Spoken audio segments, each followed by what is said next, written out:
Hello, my name is Matthew Deutsch, and I'm a professional business plan writer. Very quickly, this is just part of an ongoing series I'm developing specific for matters related to business planning and entrepreneurship. And today I'm going to talk about using AI to help you write your business plan. Over the past 3 years, things like OpenAI, Gemini, Claude, they've all taken everything by storm. Right off the bat, you would think that I would be biased towards not using AI in the course of my work because I develop each business plan specific for the needs of each client. But I've actually found it to be a really good, helpful tool as it relates to pretty much everything except the writing of the business plan. And I'm just going to go through and discuss sort of the general issues and the positives of using this technology during the course of entrepreneurship or if you're developing a business plan specific for a new or existing venture. Right off the bat, again, whether we like it or not, it's here to stay. In regards to the actual writing, I think just sort of the first issue that I have with the AI is that the writing is a bit flat. It doesn't feel like a human being has written it. More often than not, it uses a ton of adjectives to describe everything. It uses a lot of corporate speak. It doesn't write in a very natural way. And that's, of course, principally due to the fact the way that they're trained. My background is in both economics and computer science, so I'm well aware of the sort of the technology and how large language models are developed and built. But again, using millions to billions of pieces of text to create these models, and more often than not, again, these things come from corporations, so there is that sort of corporate speak, which makes it somewhat of a bit of an impersonal document at the end. That's sort of a minor complaint. I'm sure over time it'll get better. For me, I actually don't find the actual writing of the business plan to be the most difficult part of developing the document.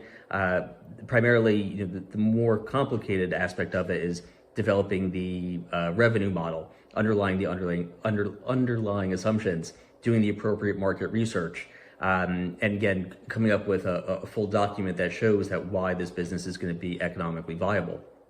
From a market research standpoint, if you're going to use AI to develop your business plan, be very careful when it comes to the market research. One of the issues that I've encountered is that it's often wrong, and it will pull from sites that are not as vetted as more established market research firms. Just generally speaking, not even related to the AI, one of the issues I've come across, especially in the past 10 years, and I've been doing this for 20 years, is that with the huge amount of search engine optimization that's occurred, you'll get businesses that will present market research and they're great at marketing. They can get that page up to the very top spot. Unfortunately, sometimes those statistics are wrong. As an example, I was working with a very astute healthcare professional that was starting a new business. She brought in the business plan that she had worked with AI to use, and I took a look at the market research. And for her specific product line, the AI indicated that the size of the industry is $2 trillion with a T. After I reviewed the business and exactly what was being sold, it's like, this can't be right. This seems, the amount of cars sold in the United States isn't even that much. And for this sort of niche product, there's no way that this is going to be that size. And of course it wasn't. It was only a $3 billion industry, but AI said that the size of the market was 300 plus times larger. And that's a real issue.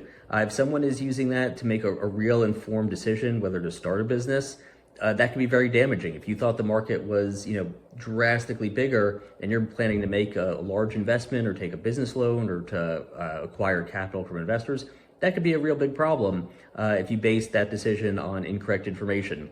So the one thing I would say is just be very careful with the industry research and market research when you're pulling those statistics. Make sure it comes from a vetted source.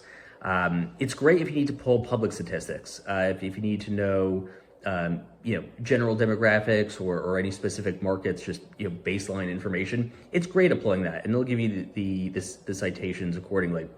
But for anything more in depth, or for drawing inferences about how an industry is going to grow, again, take it with a grain of salt, just so you're not put in a position where there's going to be a major mistake made in your business plan. With that being said, that I'm just checking my notes here. Moving into financial modeling. Again, this is where major issues do occur. I've seen a number of business plans, and I've even created some prompts just to see what the output would be. in regards to developing the financial model, and often it is drastically wrong in terms of revenue projections, underlying expenses, cost of goods sold, or cost of revenue. I think that more often than not, it just pulls from national level statistics. It takes a look at sample business plans that are available on the internet and just sort of throws one thing together. It's never specific for the market that you're going to be operating within. For instance, I just for my own investigation, I had the AI write a business plan specific for a barbershop, and I picked a very specific market that was both population dense and wealthy. The thing that came out of it was that the underlying facility costs were wrong, given the higher amount of rent. The revenues were based on a mid-level rather than for a more upscale area. And so again, these are the sort of things that you may encounter when using AI to write your business plan. Always make sure that you have a full assumption list that you have developed on your own if you're doing any sort of financial modeling. On a side note, as indicated in the description, there's a link down below. There's a free Excel model that you can use if you're struggling to develop your financial model. This has a profit and loss statement. It can show, you can use different scenarios just for a general planning purpose. So that's available in the link below. But again, be very careful when using AI specific for financial modeling development. I'm sure in time it'll get better, as all things do. But this is just one of at this point, the technology is nowhere near to put together a very comprehensive financial model that clearly delineates every underlying cost, employee costs, rental expenses, utilities. That's something that you're still going to have to do very much on your own. In closing, that's pretty much it. I know this was just sort of a general overview.